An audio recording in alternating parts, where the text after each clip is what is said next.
recording here this morning. So good morning. Thank you for coming to our 45-minute quick learning opportunity on community visioning. I am going to, Brooke, see what happens if you mute. Okay. Just mute for the moment. Thanks. Okay. So I am Ann Ball. I'm Program Director at Maine Development Foundation, overseeing the Maine Downtown Center. And thank you for joining us this morning. All of our attendees are on mute. And if you have questions, please go down to the bottom of your screen and there is a chat feature and you can type any questions in there at any time. So I am going to share my screen now and we're going to get started. And like I said, I will be monitoring the chat feature as we get going this morning. Okay.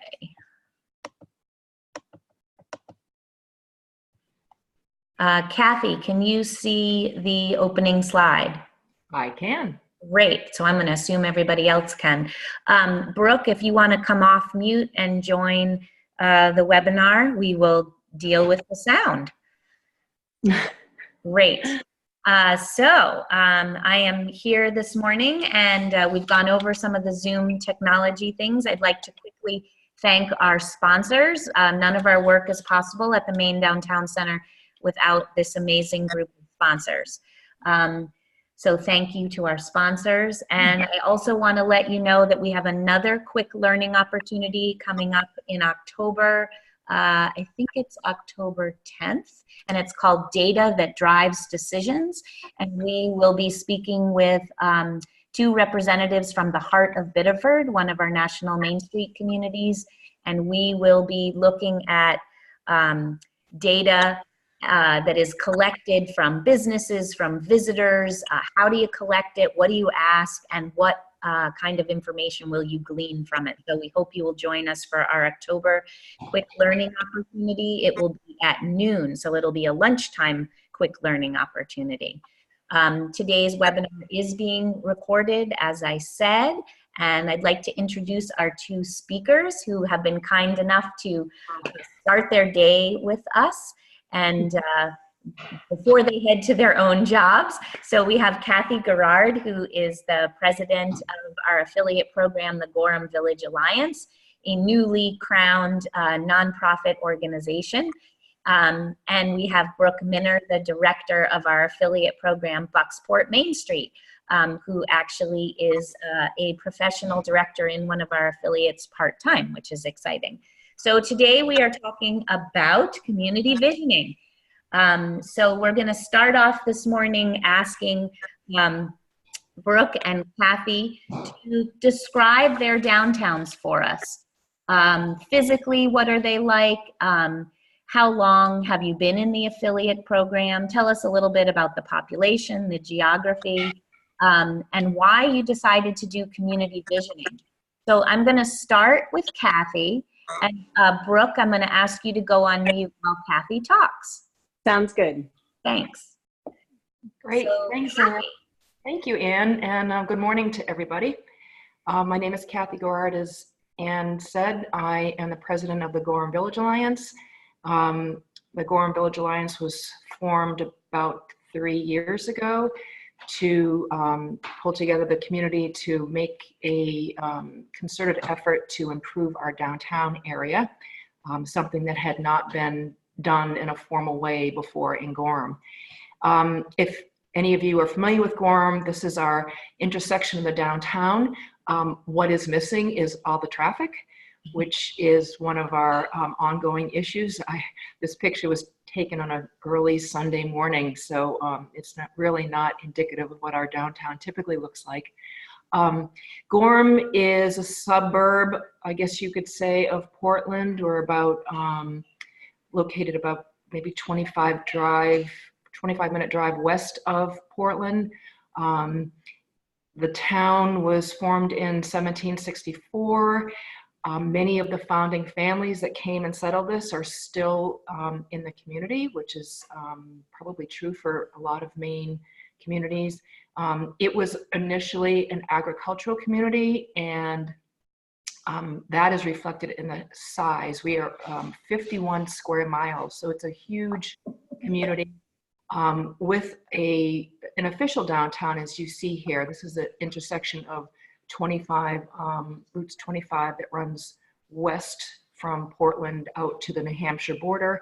And this is the other route going north is Route 114 that goes sort of Scarborough through Gorham and up by Sebago Lake.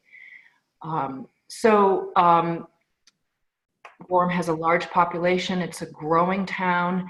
It has been one of the fastest growing communities in Maine for several years now. When my husband and I moved to Gorham in 1991, the population was 11,000 people. It is now at 17,000, so it's grown considerably. And I'm sure with the 2020 census, that number will be closer to 18 or 19,000 people. So what's happened is our community has grown and grown and grown. And that growth has also extended to the west of us into places like Buxton and Standish and Hollis. And our downtown is sort of a thoroughfare, for lack of a better term, that people use to commute to Portland, to get to the Turnpike, to get to Westbrook. So it's a downtown with a great commercial base, but as I said, a lot of through traffic. That has been one of our challenges. We're lucky enough in Gorham to have a university campus. We have the University of Southern Maine in Gorham campus here. USM's athletic facilities are all here. Their dorms are here. So over Labor Day weekend, we had about an influx of maybe 1,200 kids who come live on the campus, which always makes for some great energy in our downtown. So the yellow outline on the map here is sort of the core commercial district, and east to west, it's maybe half a mile, same north to south. But you can see in the periphery, lower left-hand corner, we have the town hall and library is there. Up in the left upper corner is the University of Southern Maine. We have another elementary school right off our core downtown area, Village Elementary School, which is a K-5 school. What else am I missing, Anne? Oh, just tell us why you decided to do community visioning.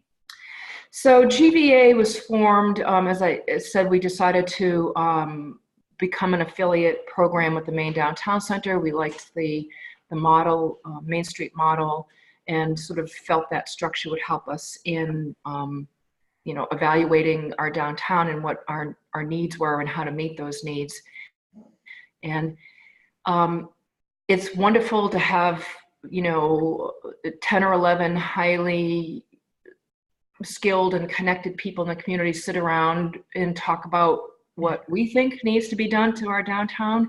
But we soon realized, given the population and given the new influx of people, that we really didn't know what the community wanted. The town on the municipal side had done some work with a consultant a few years ago and looked at the village area, which we call our downtown Gorham Village, and did come up with some suggestions for improving sort of the infrastructure piece of it. So we knew where the town was, but we really wanted to understand what the community wanted the downtown to look like, to feel like, and what they wanted to experience in the downtown. Great. So with new, larger population, university presence, it just seemed like the right way for Gorham Village Alliance to start out bringing people together to discuss what they wanted, what their vision was. Absolutely. Great. Brooke, do you want to take a stab at the same question and put yourself off mute? Yes, I'm sorry, I'm having audio issues that are. You're good. Anybody but me. So my name is Brooke, and I'm the director, as Anne said, of Main Street Bucksport. We were founded in the fall of 2014, very shortly after it was announced that the paper mill in our downtown would be closing. That mill had really defined our community and defined our downtown for 80 years. And so it had an enormous impact economically and psychologically, I would say, on this community. At the time, I was running a different nonprofit in our downtown, and several community and business leaders and residents who live downtown got together and started exploring this Main Street model for similar reasons to what Kathy just said. It was an established program. It seemed to really help us address some of the needs. And at that time, not only was there this looming mill closure, which just led to a lot of uncertainty and a lot of fear about what was going to happen here. It's a pretty common story, unfortunately, these days in Maine. But the other reality was that even when the paper mill was still operating in those last few months, our downtown was pretty empty. We had a lot of empty storefronts, not a lot of energy, and sometimes it felt like a pretty depressing place, to be honest. A lot of buildings were in disrepair. Landlords were not doing the work that needed to happen. So it just seemed like the right moment with the mill closing. Nobody knew what was going to happen at that site, and the downtown needed attention and energy. So several of us, did what you do and formed a committee and started educating ourselves. We went to some Main Street conferences and some things that the Maine Downtown Center was doing at the time. And then things just sort of picked up speed for us pretty quickly. We created some programming ourselves. Because of the mill closure, there was a lot of energy amongst other groups and individuals in town to do something positive, essentially. And so a lot of things started happening downtown that were very volunteer driven, and people got burnt out really quickly, as happens. And so we were sort of a group of people who had some structure, kind of. And people kept coming to us essentially and saying, we've created this wonderful art festival, now we can't do it. Can you do it? And so we kept saying yes. And so we grew pretty quickly. And then, eventually this became a sort of part-time paying position for me just over 2 years ago. Our downtown itself physically is about a mile long main street that is called Main Street that has a really pretty defined geographic area. We have one stoplight in our town, and Main Street begins at the stoplight, and it essentially ends where the paper mill used to be. The mill itself is being taken down and is almost gone now. It's been a pretty dramatic transformation in the past year, and many of you probably know that will be the site of a large-scale aquaculture project soon. The downtown district also then extends up one block to a street that runs parallel to Main Street. So the district itself is Main Street, up a block to Franklin, and then there's several connecting streets in between, and that's all zoned commercial. There are businesses in those in-between streets, and then it's adjacent to a pretty compact and historic village district that extends out a couple more miles.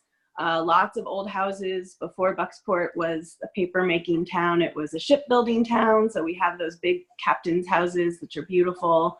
Bucksport itself is a town of about 5,000 people that has held steady for 60 or 70 years. What's kind of interesting about our population is that we have not grown, and we also have not lost population. We've just gotten older. So the numbers in our schools have declined pretty steadily since about the 1970s. And the average age in town is close to 50 at this point. So we have an aging population for sure. On the other hand, we are located very centrally on the coast. So within 30 minutes in each direction from us, we have Bangor, Ellsworth, Blue Hill, which is a small town but has some things going on, and Belfast. And so essentially for most people who work in Bucksport, we really are a bedroom community for those larger cities that are around us. And so the community visioning part for us, because of the mill closure, it sort of forced this community reckoning, and it happened in a bunch of different ways. Some of it was led by us, but we actually kind of had the benefit of a few other processes that happened, and we were able to use their data. So some of you might be familiar with the Community Heart and Soul process, which is a project of the Orton Family Foundation. Many towns in Maine have participated. That's a very community input heavy process that takes a couple of years. The outcome of that is essentially to come up with a set of community values, as well as some potential projects. But all of it comes from story gathering and many, many community input sessions. So that happened separate from Main Street and sort of parallel to us. And we have since, excuse me, been able to really use all of that data to inform our work. And we do that very intentionally. The idea is that also our town government would be using those values. Sometimes that happens, sometimes it does not. But that has been essential to our work. And then more recently, because we've really taken on a lot in a short time. And we were fortunate to receive a grant very late last year to hire a consultant to make our first strategic plan. I don't want to say we've not had a plan, but we've not had a formal plan. We've just been kind of going along and doing the best we could. We are just at the end of that process. In fact, I have a board meeting later today where they will be formally adopting this plan, but it's taken us several months. In that case, we identified 12 community members who are not formally associated with the Main Street program. Some of them are in our town government, some business leaders who we certainly have relationships with, but they're not, on our board or serving on any committees. And the consultant interviewed them individually, and we really relied a lot on that input to create the final plan. And I, to be really honest with you, we chose several people who have not been super supportive of the program. I will say it was not an easy day to read those interviews, but I'm really glad that we did that work, because what we heard was that there's a lot of misinformation. There's a lot of education that we need to do in order to inform the community about our goals and our purpose and the value that we have. So the strategic plan itself relied very heavily on community input in order to make sure that we're addressing the issues that need to be addressed. Great. Yeah. So I'm just going to, back up a minute. So I think it's really interesting for those on the webinar to keep in mind, Bucksport has about 5,000 people. Gorham has about 17,000 people. Brooke, would you mind muting for a minute in between? Thanks. So we have a huge difference in population. So the point is visioning works for all size communities. I also think it's really interesting to think about kind of what the catalyst was for the visioning. So in Gorham, huge population growth, new organization, not really sure how to tie the community together to this effort. So they looked at it as a process that they would undertake right as their organization started. In Bucksport, they did do Heart and Soul, which is through the Orton Family Foundation, right when the mill did close. And now, a couple years later, they're really looking at it as this needing to pull everybody together to, work on more of a strategic plan with a visioning component. So I think it's really interesting to think about some of the parallels between these two case studies. Kathy, did I represent that right for Gorham? And Brooke, did I represent that right? Sorry, I was on mute. Yes, you did, Ann. Okay, and Brooke, was that a fair clarification? Yeah, I think so. Absolutely. I mean, the mill closure was just such an extreme event that it forced all kinds of things to happen, and community visioning was a big part of that. Yeah, it's a huge thing for a community. It's really, I'm sure, just jarring and, like you said, emotionally as well as physically changing the landscape of Bucksport. So I thought it would be great to dive into the process a little bit of the visioning. So I would like each of our guests to talk about whether they hired a consultant, what type of consultant, how many months or weeks did the process take, who was involved, and what was the cost to the organization, and were there surveys? And I can kind of tag team these questions as you go. Kathy, would you like to start with Gorham, a little bit about the process? And I'm going to keep track of the time. We have about 25 minutes left in our session. So let's spend about 10 minutes, so 5 minutes each on this response. So you want to go, Kathy? Yep. Great. One thing I didn't mention as far as our sort of our motivation for working in our downtown is that we began, fortunately, to see an influx of new businesses and investment into the downtown area. And even though that was great for the community, it felt like there was no sort of structure around how that growth could fit in with the community. And the downtown really didn't reflect Gorham's spirit. Gorham is a really unique place with a lot of volunteer organizations, a very good school system, people who are really engaged in the community, but yet our downtown didn't reflect that at all. That's great. So that development pressure and kind of the development not necessarily reflecting the values of the community felt like a disconnect. Yes, yes. Right. So we decided to undertake this community visioning process, and in our initial ignorance, we thought we could just hold one big meeting and check the box and we would be done. And it turns out it got way more involved than that. We quickly decided that the core organizing committee did not have the skills to do this on our own, the resources to do it on our own. So we looked into hiring a consultant. We asked Anne for recommendations. We asked the town if they had worked with consultants, who they had worked with before. Came down to about 3 people who submitted proposals to us, and one stood out head and shoulders above the rest. Shanna Cox of Tipping Point. She is based in Lewiston, and she had done a lot of community work in the Lewiston-Auburn area, and had actually, I think, worked with Skowhegan. Yep. For their community visioning. So she came and met with us, and we came up with a timeline and a plan.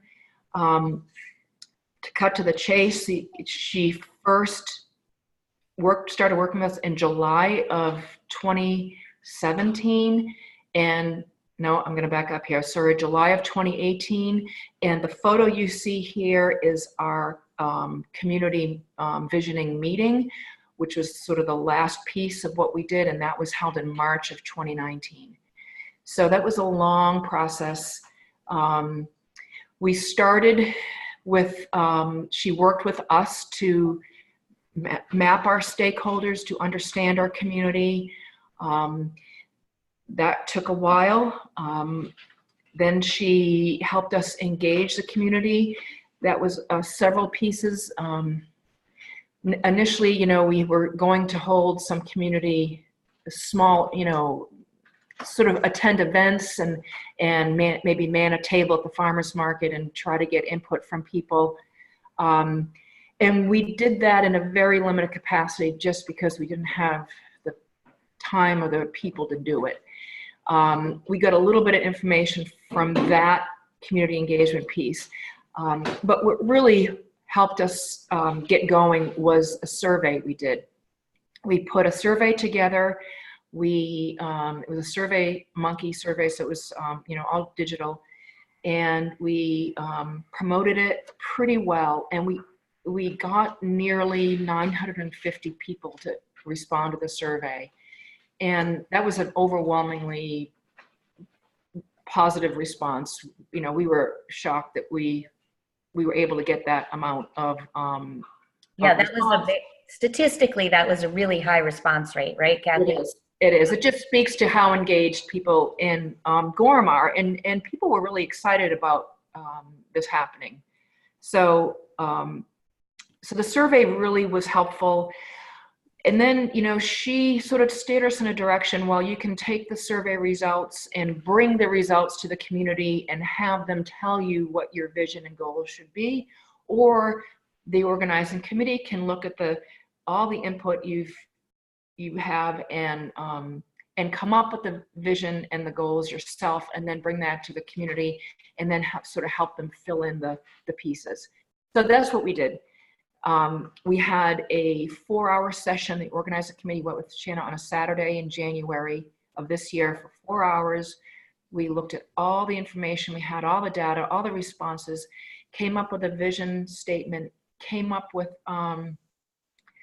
2 strategies, and then a couple of goals for each of those strategies.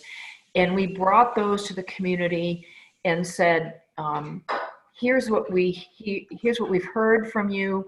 Now help us come up with ways to implement these goals and these strategies and reach these goals.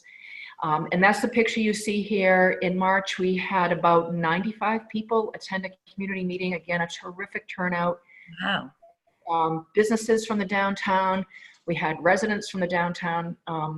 There was a big residential component sort of just off of Main Street, some streets with homes. We had town officials, the town manager and the planner are right there, sort of in the center of the photo. It was a wonderful turnout, and Shanna ran the meeting. We could not have done it without her. You can see in the picture there are some cafeteria tables sort of stood up on their sides or on their ends, and they're at the top are big post-it, sheets, and people sat around in groups on tables, and each were given a strategy and had to come up with sort of ways to achieve that. Goals that went with the strategy, but sort of ways to achieve that. And then they came up and filled in the blanks on these sheets. So it was an interactive process, and it went really well. That's great. Are you willing to share a copy of your RFP that I could later share on our post-event website? Your original RFP, could we get a copy of that? Yes, with the caveat that I'm not sure how formal our RFP was. That's okay. Those are the best examples, and those are the reality too of what an all-volunteer organization does. So if you're willing to share it, we'd love it. And then did you have a contract with Shanna? Yes. And was it a fee for service, or was it an hourly rate, or how did that work? It was an hourly rate that included charges for travel. Sure. And we negotiated with her. And the total cost, when all was said and done, we had a budget in mind of $5,000. Yep. And we tried to go below that. So we negotiated a $4,500 fee to start with. And then we ended up going over that. And we were actually closer to $5,500 when all was said and done. Okay. Now, we did use her for some additional services. Sure. She did all of our reporting. She analyzed all of the survey data. She put together a final report after our community visioning session. So it was, we just took full advantage of her skill set, realizing we were not going to be able to do a lot of it, and just got what we could out of her. It was money well spent. And every community would obviously have a different RFP and a different contract and all that kind of thing. But I think it's helpful to those on the webinar to at least have some idea what this could possibly cost if you hire a consultant to do the whole process A to Z. Right. And I will say that a couple of the other proposals we got probably weren't quite as involved. Okay. And so I think that certainly, community visioning can be accomplished at different levels. I think we sort of went all out. We didn't know We had nothing really to start, and we wanted to make sure that we did a thorough and inclusive process. Yep, do it once, do it right. Okay, we're going to shift to Brooke for a minute. Brooke, you want to come back and join us?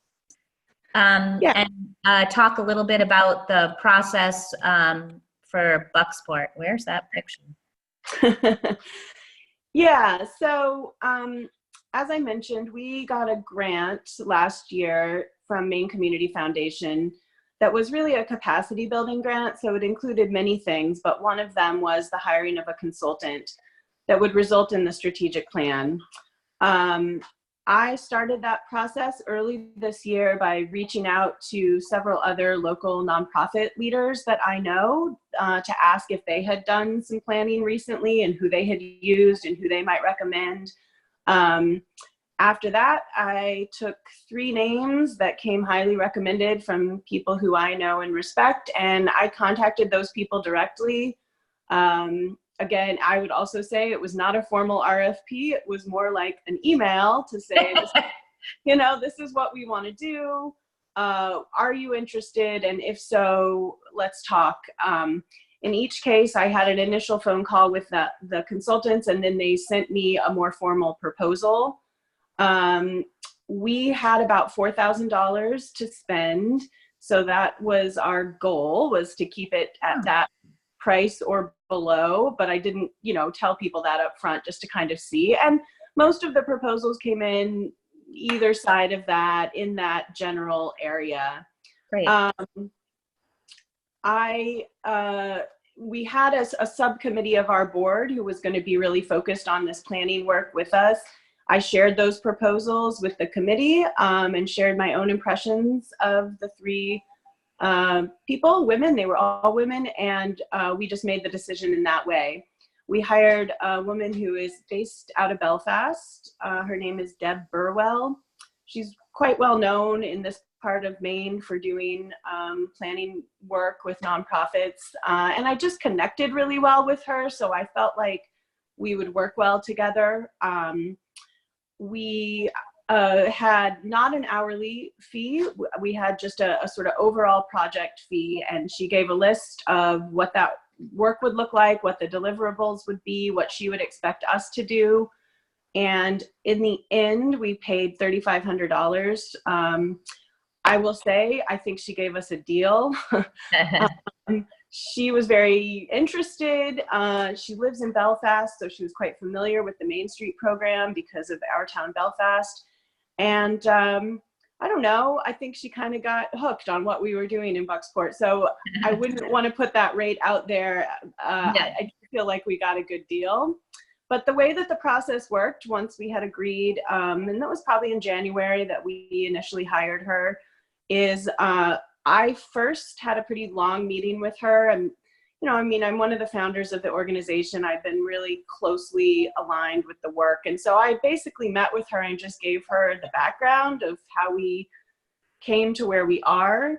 Because there had been all this other planning work that had happened in the community, I was able to give her all of those documents to say, here's a bunch of community input that's very recent, it's already organized. And so that kind of gave us a little boost. She didn't have to do those big public meetings like you did in Gorham because we had just done them.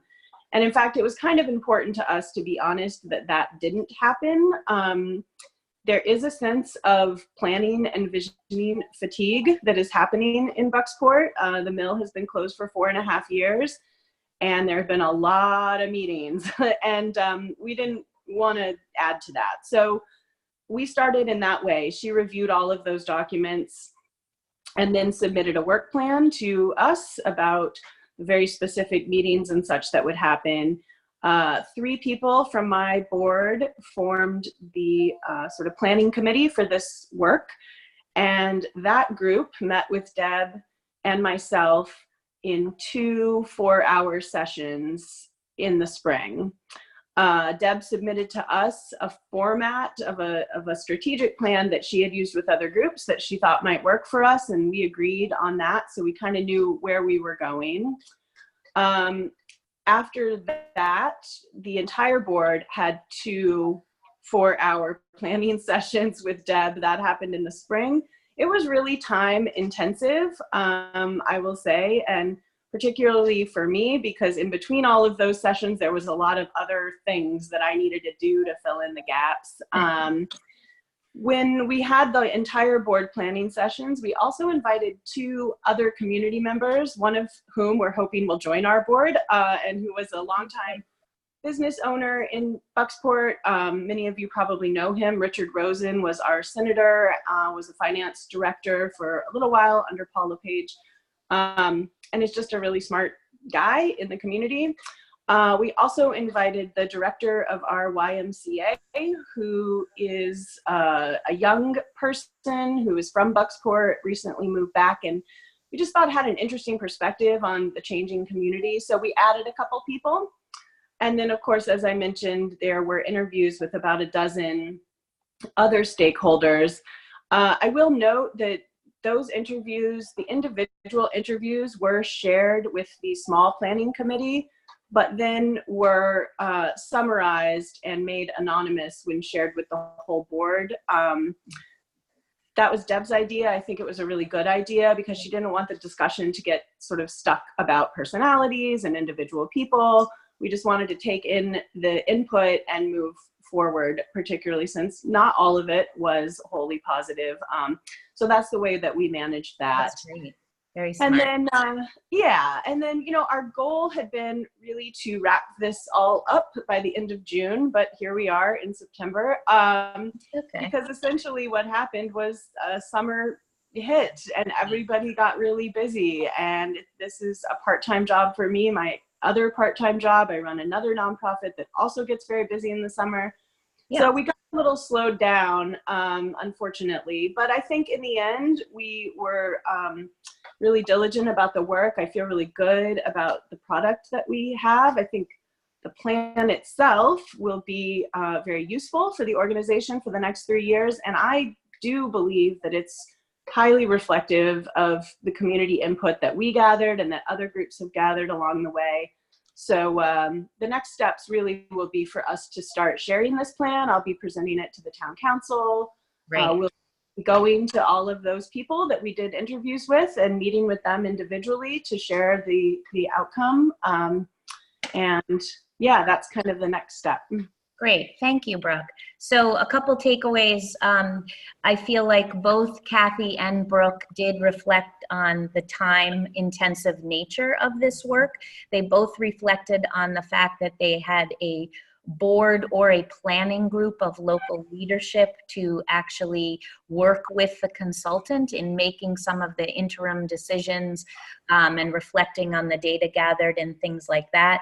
The anonymity, I think, is a fabulous thing that was implemented in Bucksport due to kind of the nature of that small sample interview process, the 12 or so people that were interviewed. I think that is really smart. And then Brooke also alluded to the town council presentation, and I think that is a great thing to do with the results. And highly recommend that. So in our last 5 minutes, because these webinars are meant to be short and give you a taste of this work, I'd like to go back to Kathy and Brooke for kind of a wrap up and talk about how you've integrated your results into your Main Street work. And let's see, Kathy, in particular, reflect on this being the first thing undertaken by your downtown affiliate. I'm going to move to a slide. Let's see. I'm going to move to this slide, which is the Main Street approach, which is really what all of our communities are formally working on. And this is really all rolled up into one: community visioning and market understanding and developing those strategies. So Kathy, in 2 minutes, could you talk about how you are implementing this work in Gorham? I will. There was another slide that you sort of skipped over, which was the comment card. So besides hearing what the community wanted the downtown to look like, we also wanted to involve the community and Good point. recruit volunteers to understand who wanted to be involved in this work.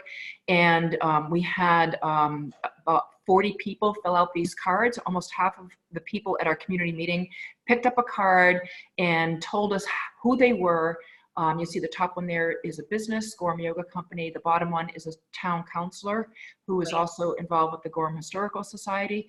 How they'd like to be involved, you know, that they would. Great point. So that was a really important piece. We have taken those names. We have a design committee based on these people who showed up and wanted to participate, and also getting a promotions committee off the ground. And So that's really important. And what Kathy is reminding us is that they were a young organization and they used this community visioning as a way to kind of build an understanding of the program and build a volunteer base. So Yep. thank you for bringing that up, Kathy. Yep. And I will say, so our brand new design committee met over the summer, and we looked at our goals and our strategies, and decided that we were going to transform an existing green space that is not right on Main Street, but it's on South Street, which is right.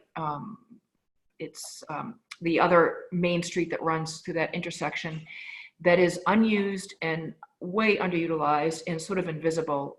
And so we had taken steps to, we're going to be adding some benches and redoing landscaping and trying to make that sort of our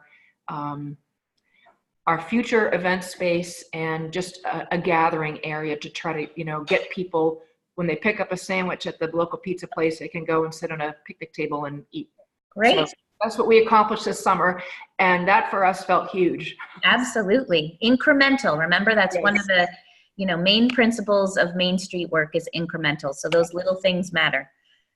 And we also shared our final strategies, goals, and action items with everybody who had attended the community visioning session. That included all of the town council members, not just the ones who attended it, but we need to do, and this webinar has helped me realize, we need to do more broadcasting of our good work and sharing our vision and what we're working on with the community. So as Brooke alluded to, the summertime is kind of a lost time because people are off doing different things, but this feels like a good time of the year to get this work out there.